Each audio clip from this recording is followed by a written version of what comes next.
this is the second lecture on the introduction of the civil engineering profession.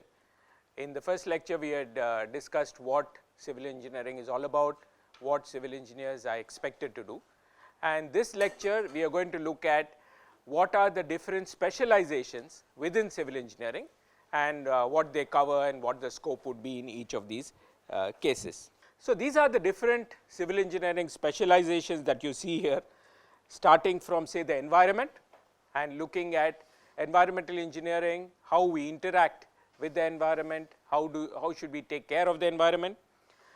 The soil, the ground, geotechnical engineering covers that. Hydraulics and water resources deal with the flow of water and how we can control, save and utilize water better. Construction materials and technology would look at what is used in construction, what are the technologies available and how do we efficiently have construction going on.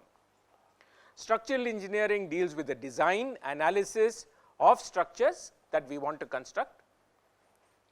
Transportation engineering, as the name implies, deals with the planning, design and construction of all transportation facilities, mainly roads, railways, ports, airports and so on. Construction management is a very broad discipline which takes care of the managing, using resources efficiently in whatever civil engineering project we take up. Finally, we have urban planning.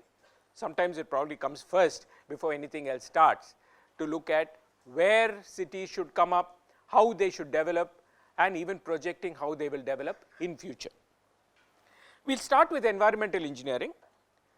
Environmental engineering deals with providing water that is drinkable to people, taking care of wastewater, treating it so that when it goes back into an environment, it does not harm the environment.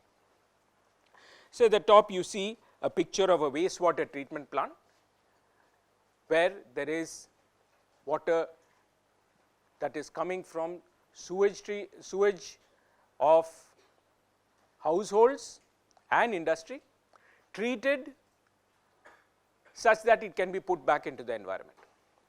In each case, I am giving here the reference where this image was taken, and that could also be a reference for getting more information regarding these aspects of the different topics that I am talking about. Waste management is a very important area, as it is obvious human beings consume a lot of material and also produce a lot of waste. All this waste has to go somewhere, properly treated and hopefully recycled, brought back into the system. So, we have to analyze what are the wastes that are being generated, quantities, types, collect it properly. Now, we are starting to segregate more and more. In most places, the waste is segregated at source, and then we can decide what to do with the different types of waste. So, it has to be transported, and as much as possible we would like to recover whatever we can from waste. Glass, for example, is something that is readily recycled, then you have plastics and many other things. And maybe some of the other material, which is biomass, can also be used in some way as fuel or in some other purpose to create energy, so that it is just not dumped. So, as much as possible, see if we can recycle, reuse some of the material which is coming in waste, and only finally, if we cannot do anything with it, see how to dispose and where to dispose. Another aspect of environmental engineering is pollution monitoring and mitigation. As urban environment comes up, as cities come up, we pollute air, we pollute water, we pollute groundwater. So, monitoring of this and mitigation is very important, because just knowing that this is happening is not enough. We have to see how to stop it and how to make sure that the pollution does not keep on increasing. Otherwise, our cities are going to get dirtier, the air that we breathe in is going to become more difficult to breathe, and our groundwater will become contaminated, and it will spread to the environment all around these cities as well. So, environmental engineering does all this, aiming to protect and improve the natural environment where we all have to cohabit and work and live. It draws upon basic sciences like chemistry, biology, fluid mechanics, because these are sciences that are required for designing, operating the systems that have to be built for providing drinking water and for treating waste, municipal as well as industrial waste. Depending on where the waste comes from, the treatment may be different. We have to see what are the contaminants and how they can be treated or handled before the treated waste is sent back into the environment. This also brings up the very importance of a civil engineer knowing chemistry well. Lot of environmental engineering processes draw on chemistry and the understanding of chemistry as much as we are concerned. The other aspect is monitoring and modeling of the environment. There are many processes that we have to say how they will evolve over time. So, modeling is very, very important. We have to understand the phenomena and see how they will affect the world in future. How much will temperature increase? How much will the carbon dioxide in the air increase? And if so, how are we going to stop it? How are we going to limit it? And how are we going to mitigate it? How do these pollutants move? See, pollution in a city doesn't stay just in the air of the city. It can move, it can affect neighborhoods, and sometimes we have large movements of contamination. In Europe, when there was the Chernobyl accident, the radioactive crowd moved towards large parts of Europe and affected areas that were very, very distant from where the accident occurred. So, we have to understand how these pollutants will move and where will they reach. And as I said, the different areas that we have to understand is chemistry. There are reactions, effects of these reactions have to be understood. Biology, because we are dealing with not only human beings, but many other living things that are on the earth along with us. Mathematics is needed for the modeling. We need sophisticated models sometimes, which depend on many aspects as they could be in the environment to tell us how the pollutants will change, pollutants will spread, and how pollution will change, increase, for example. And that will lead us to design, for example, of design of wastewater treatment plants. For that, we will have to know where it's going to be situated, what waste is coming in, how the population which is producing this waste is going to change with time, and therefore see what would be the adequate design for the wastewater treatment. I have already talked about pollution and its mitigation, and finally, an important aspect of design of almost everything that is large is the environmental impact assessment. When we have a large project, say a new township coming up, or a dam coming up, or a canal, now it is almost necessary to have what is called an environmental impact assessment. How is this going to affect the environment in general? What are going to be the emissions? What are the resources that are going to be needed? And how will this change the environment where this is coming up? Okay, so this is again something that environmental engineers do. Moving on, geotechnical engineering, as the name implies, is whatever that has to do with the earth, the soil, the ground. So suppose we have to make a tunnel. For example, I have the image here of the Chenani Nashri tunnel in Jammu and Kashmir, where you have a large tunnel network being built. These tunnels have to go through a mountain, go through rock, go through soil. We have to understand the soil, we have to understand the rock, we have to see how to make this tunnel safe when you are drilling, boring, and also during the life it has to be safe enough and it will withstand the pressure of the earth around it and the movements and so on. Whenever we have a large building, a high-rise building, you need a strong foundation, because everything that you see above the ground is transferring the load into the ground. So, you have to make sure that that is going to be stable. So, we have to understand how to make a foundation of these structures, so that they will last a long time and keep the building safe. Also, we have to understand that the earth itself can move, the ground can move when there is an earthquake, when there is settlement, the ground can move. So, we want to make sure that it stays stable. So, there are techniques where you can strengthen the ground. So, there are ground strengthening techniques. If the ground is not strong enough for what you are going to put on top of it, can we strengthen the ground? You may not have a choice to say that I cannot build here, I can move elsewhere. So, we have to see how to make the ground strong enough for whatever we are constructing on top or within it. So, geotechnical engineers understand earth materials, whatever is in the ground, and see how to design safe foundations for structures that we are going to place on them or within them. So, they analyze the behavior of soil and rock, so that they can design these structures safely.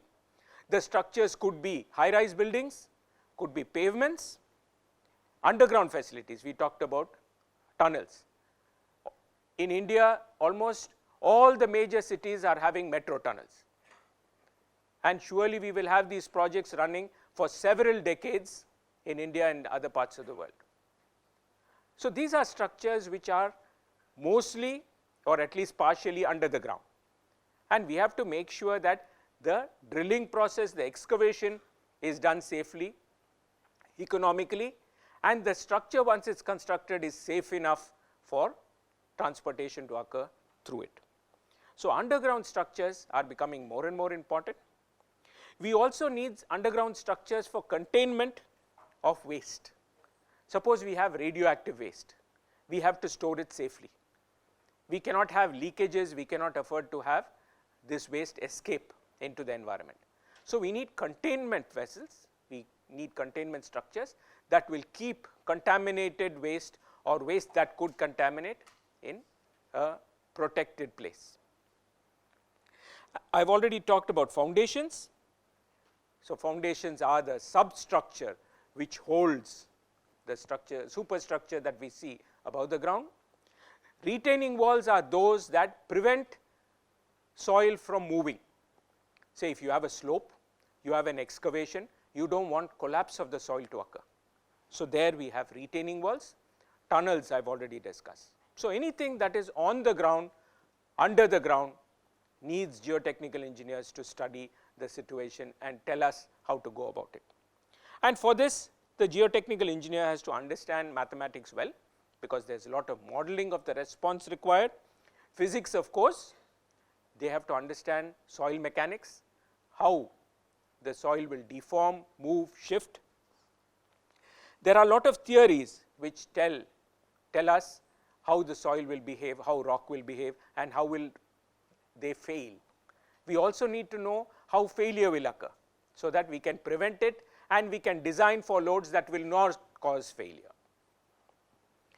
Foundation design, as already discussed, is very much required for any type of structure now, because the ground has to withstand the loads, should not deform too much, and it should be safe enough for the structure to sit on it.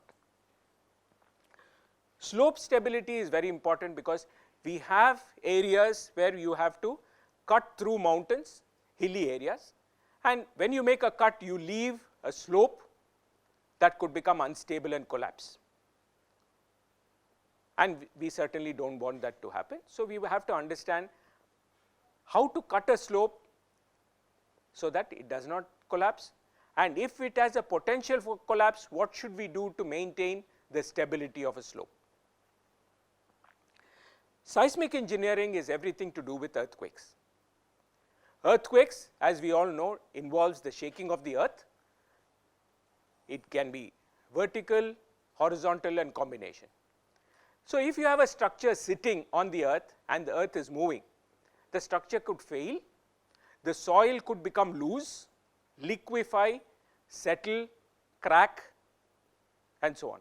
So, we have to anticipate what could happen in a certain region.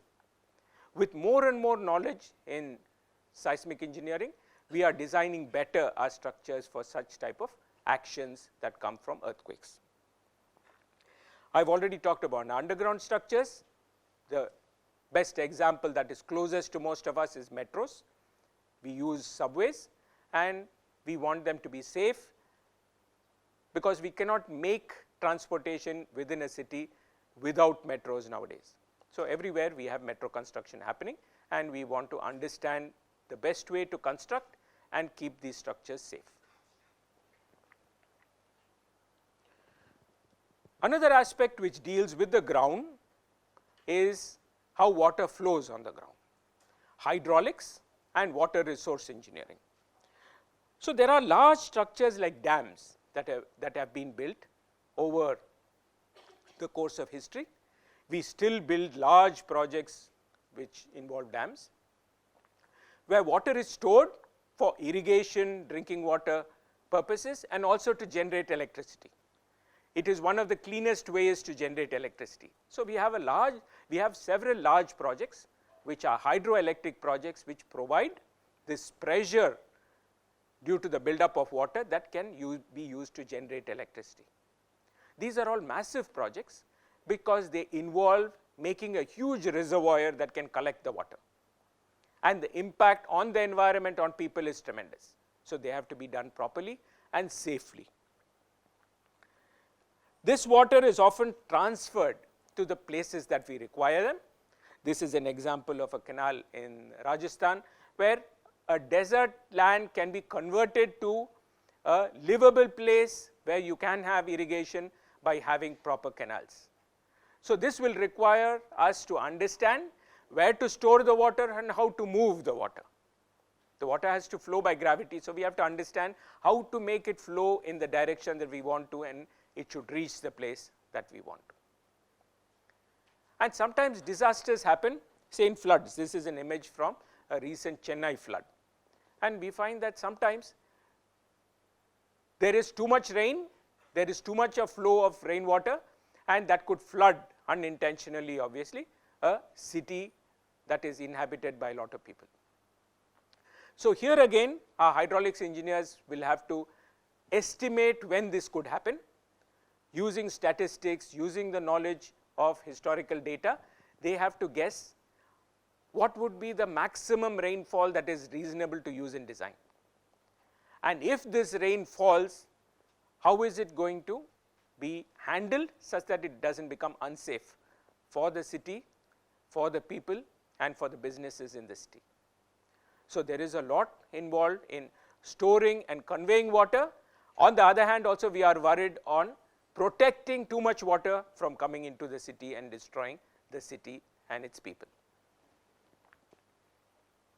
So the hydraulics and water resources engineers apply methods, analytical methods, computers, fluid mechanics to the study of flow of water and controlling this water, so that we use it when we need it and it is not going to harm us during its flow. So flow and control is important, and we collect, like dams, as I said, is a way of collecting water. We can have tanks and we can have other facilities, and then supply this water where it is required, and this same can be extended to other liquids. There are civil engineers who work on the flow of blood in the body, because it's also a fluid. So there are many fluids other than water where these principles of hydraulics can be used, and civil engineers also work on in these areas. They mainly do the design of hydraulic structures and machinery that is required for controlling water and moving water. They spend a lot of time studying rainfall, especially in a country like India, where we have a lot of areas where we do not have water readily available. So we have to study when will we get rain, how much rain, and how are we going to store and use it properly, so that we can control its flow, decide the flow, and collect it. Disasters happen, and lot of it is because of storms and floods. And there are many hydraulics engineers who study storms, see how they move, and even predict and warn people that there is a storm approaching, that there could be a flood. so that even though we have designed well, there could be something that is beyond our control. So we can warn people that a storm is coming, we have to evacuate, we have to be safe, we have to move to higher ground so that they are not affected by floods. So they base a lot of their work on mathematics, lot of analytical work is needed, physics obviously, fluid mechanics is a special area of mechanics of physics that deal with flow of water, flow of different fluids, pressures it creates during its flow. Hydrology is the study of flow of water on the earth, and they end up designing a lot of water supply networks. Our cities are growing, new cities are coming up, we need to provide water. So the water supply networks also have to be designed properly, and hydraulic structures like dams and canals. So these are the different areas that hydraulics engineers work on. Next we would come to the area of construction. Construction involves resources and materials and processes. So the people who are involved with construction materials have to decide what material to use, how much to use, and how to use it. So here we have an image of a huge construction site, and these green lines that you see here, each of them is a pump delivering concrete. So you have a bunch of them, and then there are concrete trucks here, you see the concrete trucks here,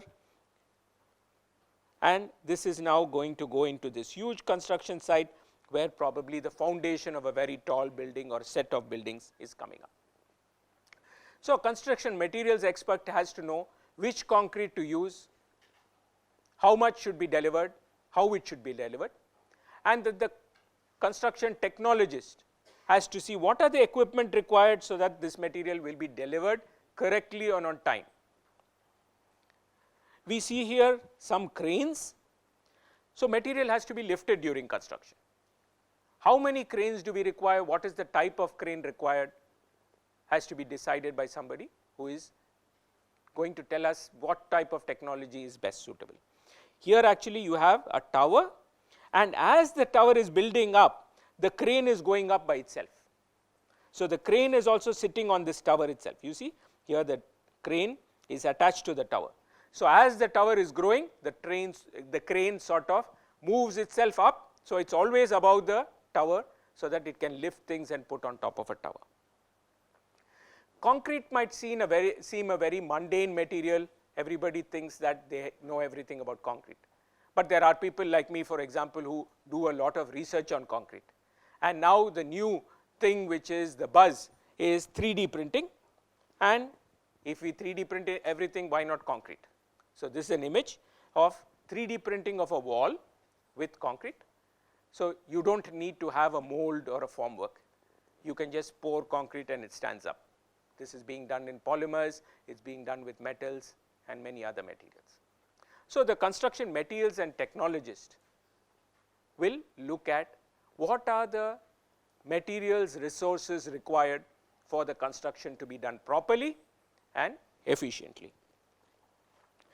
So the engineer who works on construction materials and technology looks at the utilization of the material and equipment to implement the design. The design is given, now how best to implement it and make it happen. These could be structures or any other civil engineering project. They also have to take care of the maintenance. Structures become old, facilities become old. How do we make sure that they are in running condition and usable condition? When do we have to repair and how do we repair these structures? Design of new materials is very, very important. Just like our demands, our requirements keep changing, we have to supply, we have to come up with new materials. So these engineers will look at new materials, construction methods, how to improve the performance of the material. If we know that something is going wrong with certain type of material, how can we make that better? Quality of construction. We always hear a lot of complaints about construction not being good quality. So there are people who are supposed to work on that and make sure that this quality is improving. So they draw on the physics and chemistry to understand the behavior of materials. They understand what is there in the market, because you cannot in civil engineering use something that is very, very expensive, has to be brought from a long distance, because it makes the construction not feasible. Architecture, building physics is important. We want to design structures that are comfortable, that we should have enough ventilation, we should have enough lighting, and we should feel nice using the environment that is created for us. For these, drawings have to be made, and building drawing is something that is drawn upon at the construction site, where you put the ideas on paper, and this is what is taken to the site and used. Surveying is a science where you have to take measurements accurately of the land area and also keep track of what is coming up to see if it is of the right height, it is at the right location, and so on. So, surveying uses principles and equipment which can tell us where something has to come up, where something is constructed, if it is right or wrong, and what is the elevation and height that it is at. Maintenance, as I said, is very important. All the facilities that civil engineers create, most of them at least, have to last for tens if not hundreds of years. So, how to make sure that these are maintained well, that is also very important and has to have a scientific basis. Then we come to the structure. We have looked at the people who take care of the foundation, the people who have taken care of the material and the process. Now, we have to design a structure like this high-rise building in Mumbai, or this bridge across the Yamuna river.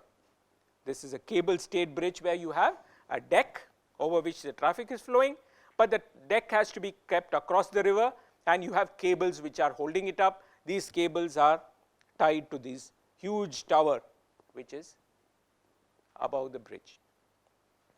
You can have a steel bridge as well. This is a very elegant Howrah bridge in Kolkata, which shows the entire steel bridge and its skeleton or the structure of steel that is holding it up. So, these are things which are very impressive. They could be tens of, if not hundreds of meters tall or long, and they have to be designed in a safe way and to last for a long time. So, this is what the structural engineer does. The structural engineer analyzes the forces, stresses and deformations, and designs the structure so that it will resist the loads and any other action.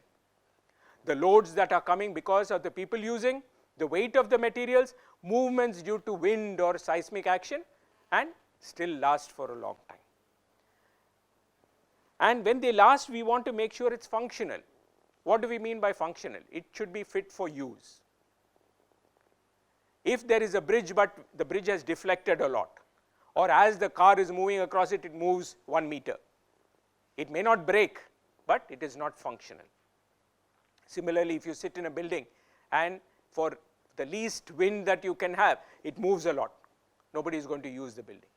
It may not fail, it will be safe, but it is not functional. Okay? So, functionality is very important, and later on when you study more courses in civil engineering, you will hear this concept of serviceability, that it should be good for service, good for use. Obviously, all this has to be done within certain constraints of cost. It should look good, like the pictures I have showed you, show the elegance that can be brought out in a well designed structure, and the social implications like ease of use, comfort. People should feel nice that of the structures that they live in and work in. Okay? So, this again depends on the knowledge of mathematics to model the response of these structures. Physics, very important for understanding the fundamentals for mechanics and the theories of failure and behavior. This leads on to structural analysis, which looks at deformations and stresses for given loads, and this is followed by structural design, where the concept is taken, the idea is taken, functionality is built in and translated to something that will go to construction for the construction manager to start executing. Transportation, as we all know, is very important. We use different modes of transport. Here we have some networks that I have shown. This is the expected national highway network of India, where several thousands of kilometers still have to be built to create this grid that connects different corners of India. Similar to roads providing modes of transport, waterways can also provide ways of transport. And now in India, we are looking more seriously as water, canals, waterways as mode of transportation, because we can transport goods very easily. This is done in many other countries, but in India now we have to work seriously on creating waterways where goods can be transported very cheaply without competing with the transport of people. This could be a mode that is dedicated to transport of goods. Other aspects of transport are also important. This is the Mumbai airport. More and more airports are coming up. Airports are coming up in remote areas, hilly areas, difficult to do construction in, but all this is important for providing the network for moving people, moving goods, and keeping businesses and life going as we want them to. So the transportation engineer takes charge of planning, designing, managing of all the systems used for moving of people and goods. So they complete the cycle of taking care of planning, constructing, designing, and managing. So they analyze the movement of people and goods, make projections for the future, because you know that population is increasing. We know cities are going to become denser. So how should our system also evolve? They design traffic management systems, and anyone in India would appreciate how complicated their life is to be able to design, plan something for an Indian city on how to manage traffic properly. So they again trust their mathematics skills for modeling the traffic flow. They have to understand physics and chemistry to understand the behavior of materials used, which material to use where. Should a pavement be of asphalt or should it be of cement concrete? So these are questions which come up, and they have to understand the physics and chemistry. Their computational skills are very, very important. We have transportation engineers who are all the time looking at computational models to see how to predict how traffic will change and how it will evolve and how to manage it efficiently so that people don't waste time in transport. Social aspects are important. Will people use one mode of transport or not? When will people stop using bikes and when will they use a car? Will they use an auto rickshaw or will they go by bus? How can we make them go more to mass transport, public transport, instead of using their own car? So these are sociological aspects that they have to study, and management principles, because a lot of these projects are huge. You have to manage money, you have to plan properly and see what is the policy and priority for the construction of such systems. Construction management puts all this together. Here we have some charts. So this is what is called a Gantt chart, where different processes or stages of construction are given here, and this is the timeline. So projects can run for several months, if not years, and we have to know how to plan for the resources, the money, and the time. There are new modes of construction management. For example, what is called public-private partnership, where if you have a public facility, not all the money is coming from the government alone. So the government is partnering with a private group. The private group is also putting some money, charging the users, and that way they are financing the project. Okay? So these are called PPP, or public-private partnerships. You must have seen many cases. You have highways which have a toll booth. So they collect money from you for using the road. That money is paying back what money went into the construction. And possibly once they have collected all the money, then it becomes free for the other users. So there are several models, which again construction managers look into and decide which is the best model to use and how to manage such projects. Contracts are very important. A contract is an agreement between the different parties in a construction project, between the owner, the contractor, and the bodies that are administering. So there is an agreement saying that for so much money given, they will do the work in a certain way, comply with the rules and comply with the specifications. So how to write contracts, how to deal with contracts that go wrong. There will always be problems, there will always be something that went wrong. How do you deal with it? So these are things that the construction manager does. They plan, coordinate and control all civil engineering projects. They look at equipment requirement also. They design formwork. Formwork is where you pour concrete in so that it takes the shape that you want in the structure. Scaffolding is all the supporting part. Like if you have gone to a construction site, you will see that there are a lot of poles which are holding up some wooden elements where the concrete is going to be poured and will keep the concrete in place until it becomes strong enough. So scaffolding is anything that supports something and also can support people who are working at a construction site. All other construction equipment, we talked about cranes, there could be excavators. So lot of equipment are now required in a construction site. Robotics are becoming very important. You can automate, you don't have to need people all the time to construct. You can have sophisticated equipment that can be controlled remotely, controlled by few people and not to have many laborers at the construction site. Very importantly, a good construction manager should be able to manage time, money, other resources and deliver a construction site without delay and safety issues. They should make sure it's a safe site. So they have to be able to manage all this. Labor requirement, money and time, deliver good quality without safety problems. So again, modeling is very important, maths is important. Finance comes in. They have to be good at managing money and time as well. So they have to estimate resources required, money required. They have to understand management, management of people, management of processes and management of money. Sociology again, they deal with people. Quality and safety assurance is very, very important. We don't want a construction site to be dangerous. We want to make sure that the laborers are safe and they don't get hurt or hurt anybody else. I mentioned contracts. Contracts are legal agreements which have to be written well. So sometimes we find that in a construction project, the project runs into problems and when the contract is looked at, it has not been written well. Who has to do what is not clear. If somebody does not do something, what will happen is not clear. What is the compensation if there is a delay? If you finish in advance, will you get some incentive? So all these are taken care of in contracts. And a risk has to be assessed. Suppose there is an exceptionally heavy rainfall, will the project get delayed? And if so, what do we do? If there is a strike, what do we do? So there are many risks associated with construction management, which again a construction manager has to take into account. The last specialization I want to talk about is urban planning.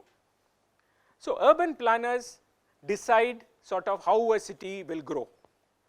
So they coordinate how a built environment will develop, how new cities will develop, how cities will transform with time. So they look at road networks, where green areas should be, where should we have parks, recreation areas, where should be and how should be the combination of residential, commercial and industrial spaces. Here I hope you recognize this is the IIT Madras campus. So we have the entrance here and we have a green area all around.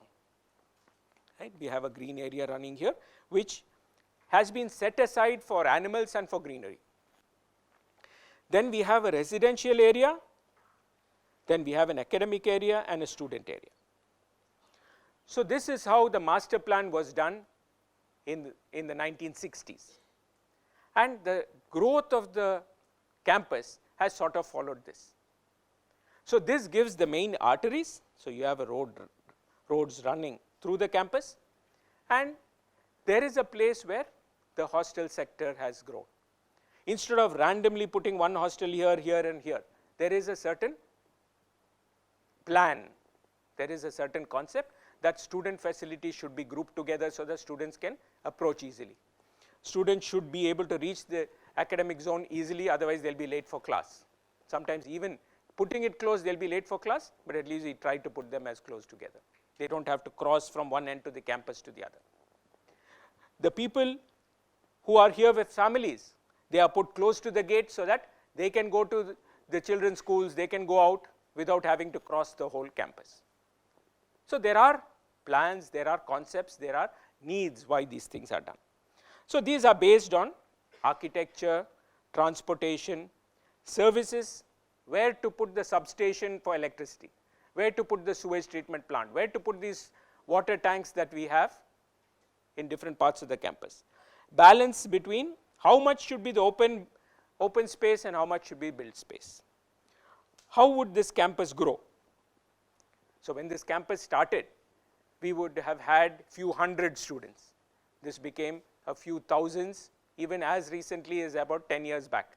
Now we are getting ready for 12,000 students, but the space is the same.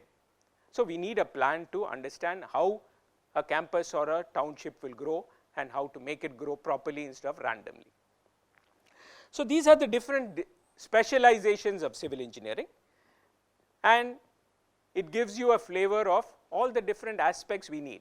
Also very importantly, I have tried to highlight what do you have to know to become a specialist.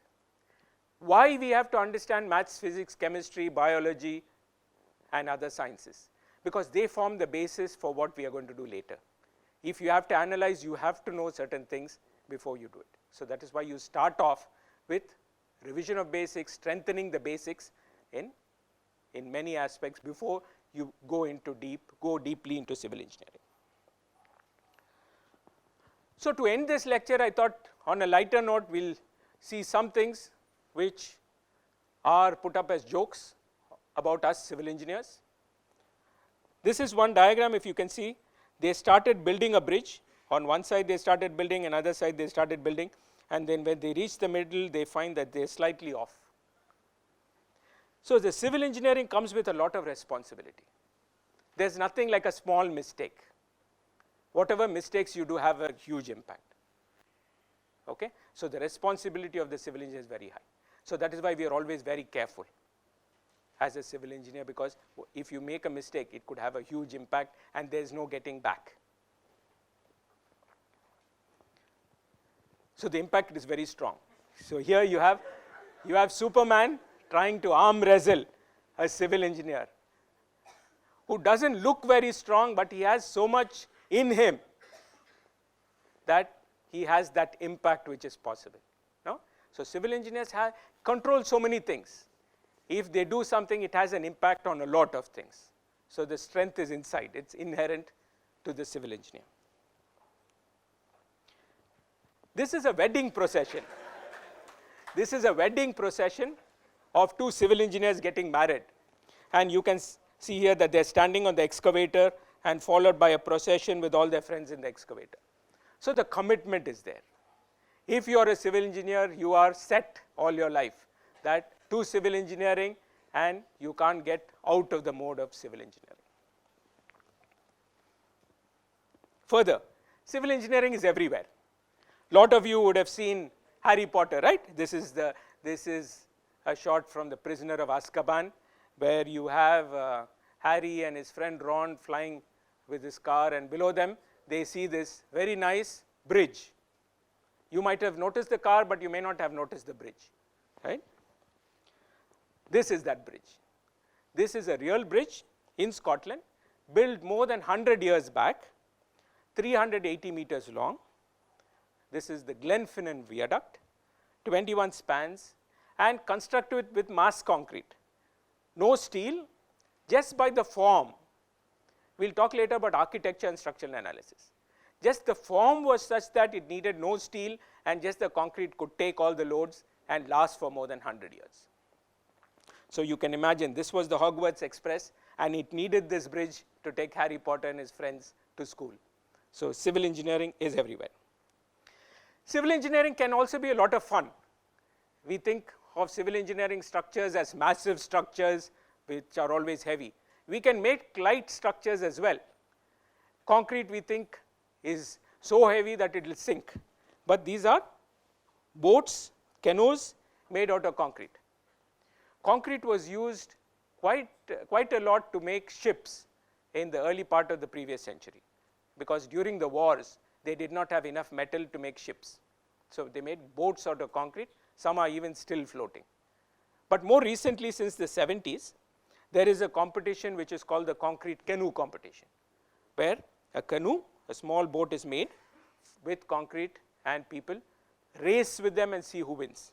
So in India we started, IIT Madras was the first to start this competition in 2010, and this is one of our first canoes.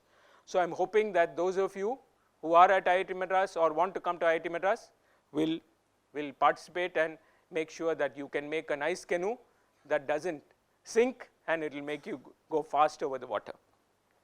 So these type of things challenge you, because it's not normal to think of a concrete that will float. Concrete is supposed to be massive, that will hold a lot of weight. But here on the contrary, it has to be strong enough that it cannot collapse on water, it should not leak water, and it should be safe for people to travel. Okay? So the concrete and civil engineering, construction can be a lot of fun. So I'll stop with that. Thank you very much. The idea was in these two lectures to introduce civil engineering before we get to the different disciplines and talk about each of them in detail. So in the following lectures, we'll have different faculty members of IIT Madras talking about their specialization, so that you would know more about these specializations, what they concern, and see illustrative examples. Thank you.